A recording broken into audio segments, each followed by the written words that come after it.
Welcome. This is AllMinucOne Quick Shots. Today, folks, we're going to talk about the ATF because they are a bureaucratic, non-elected agency within the federal government that is a vestige of the Prohibition era. Now, the ATF most recently has brought about new guidelines on what an AR pistol is, or any sort of pistol. So that would be a AR-15 or AK-47 that is a pistol style because it is intended to be shot by one hand. Now, this all comes from the NFA, the National Firearms Act, enacted in 1934. Now, history on this is pretty simple. During Prohibition, because alcohol was illegal, it allowed for black markets. Black markets create gangs.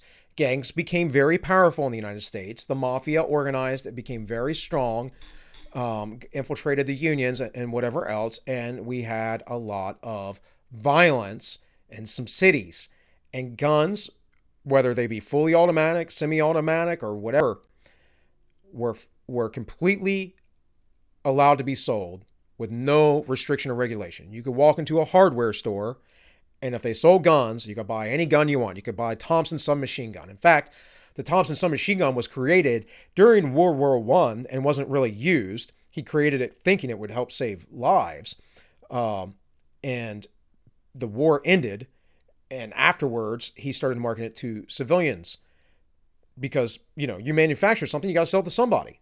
And he never realized the atrocities that would be carried out with it. So the St. Valentine's Massacre happened, and I don't recall, it's called a massacre, but only a couple people were killed. It's like 6 or 9 or something like that. Maybe I should have looked it up before I made this video, but whatever. Go look it up yourself. You can do that. I'm not here to spoon feed you. But that happened, and then a assassination attempt on FDR had happened, and Congress decided they were going to all of a sudden enact laws on firearms, even though it's prohibited by the Constitution. Now, before that, there were laws to some degree here and there amongst states or counties or cities, but the federal government, the Constitution of the federal government, was never applied until long after the 14th Amendment was passed to states, counties, and cities. So you have to understand that too, in that historical concept. So they created this NFA. It restricted silencers, which just reduce the sound so it doesn't blow your ears out, folks. It isn't like, they're not silent. It's not the movies. It's not James Bond. It doesn't go or whatever. Then they had restrictions on barrel length. It was originally lower than 18 inches, and then it became 16 inches. And this is where this pistol concept comes in.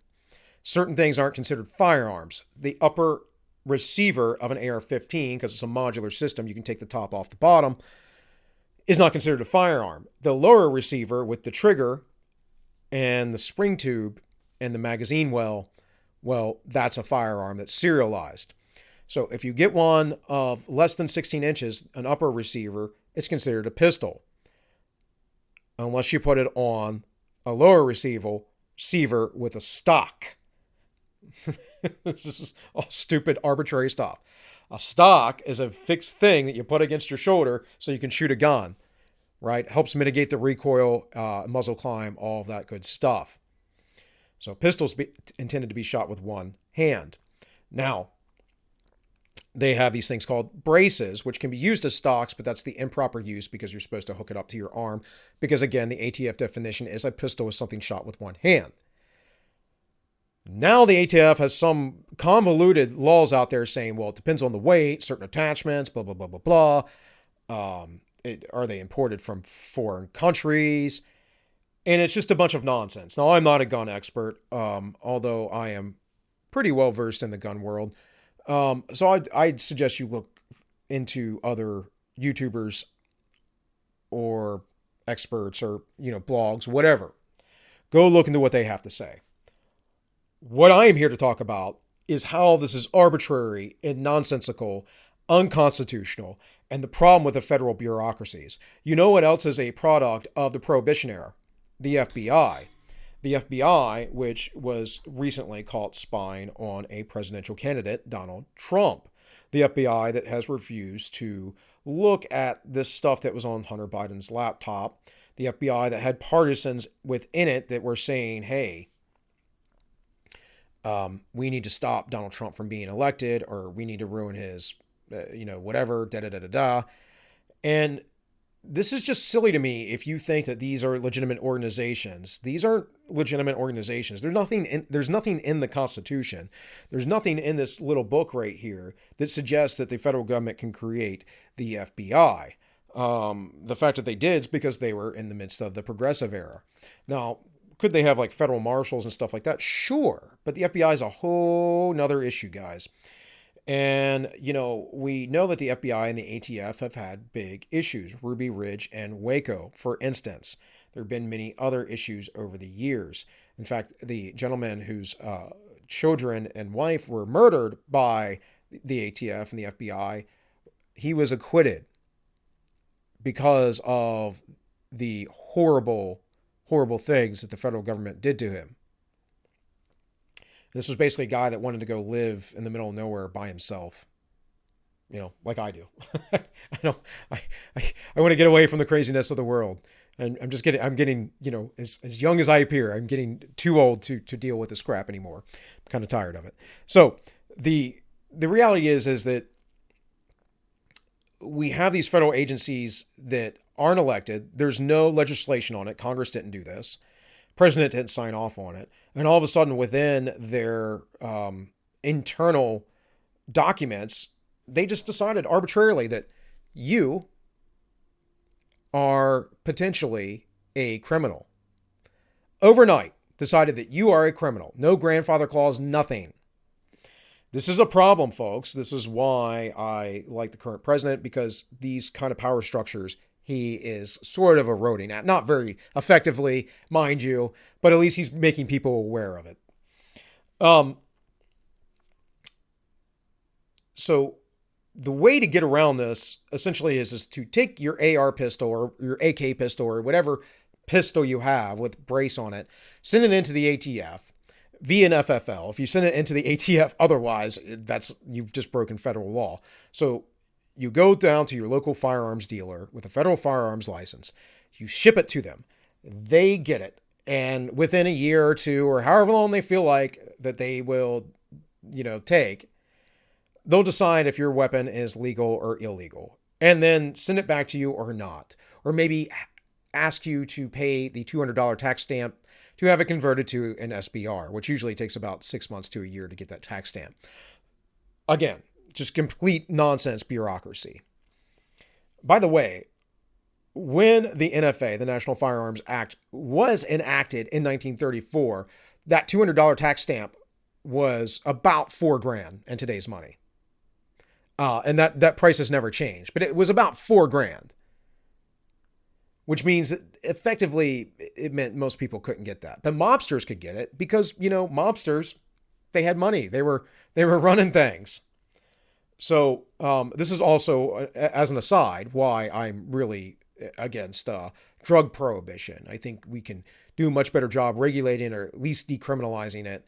I'm not about giving heroin needles out to addicts or that kind of stuff. But there, as a society, there are better ways to take care of this than to do a whole entire drug war or to criminalize it or whatever else. And frankly, folks, the reason why we had to pass prohibition of alcohol as an amendment to the Constitution is because under the 9th Amendment, the people have the right to do whatever drug they want, to do whatever they want to their body. It's amazing. And unfortunately, progressives like to think in the name of your goodness, they're going to preach to you and tell you that you cannot do certain things. And most of the time, they're hypocrites, do it themselves. But they're special and they have powers, so they have magical powers that let them get away with it because they can handle it while you can't. That's just how it works. So the ATF is illegitimate in my opinion, and the NFA is unconstitutional in my opinion, but it is on the books. If you want to do something about this, you need to get a hold of your congressmen, your senators, write to the president. I don't know. Don't think that the NRA is going to take this up. They will not. The NRA is not the magical institution that David Hogg and all these other crazy leftists believe it is. It does not kill anybody, nor do they really lobby that well. They make concessions all the time. The NRA, essentially are cucks, and they're not a good organization. Are they better than nothing? Sure. But there are better gun rights organizations out there. Frankly, it's one of those things that it may not seem like a big deal, but folks, your rights being slowly eroded over time is a huge deal. And it not being taken out through legislation, so at least that there's an electoral body saying, hey, we're not going to allow this, that it can be taken up and challenged in court, but it's just some bureaucracy in the ATF. What do you think happens, by the way, when you take that to court with left-leaning judges? This is another reason why you should be voting for Trump. He's done like 220 appointees to court, aside from the 3 Supreme Court nominees. This is very important in federal court, folks, if you care about your rights. And if they take this away, they'll take away your right to freedom of speech. They'll take away your right, as they try to through the Patriot Act, of unlawful search and seizure and all of those things, wiretapping, habeas corpus, all of that, proper trial, right? All of that. Look, you don't know how far our nation has fallen, and it's fallen because of progressive ideals, of people who are elitists that know better than you. And my thing is leave me alone. Let me go about my business. Do what you have to do to people who are criminals, who hurt other people. Otherwise, leave me alone and leave everybody else alone. And America will be a much better and much more prosperous place. But that's about all I have. So this has been AllMinucOne Quick Shots, and I wish you all well.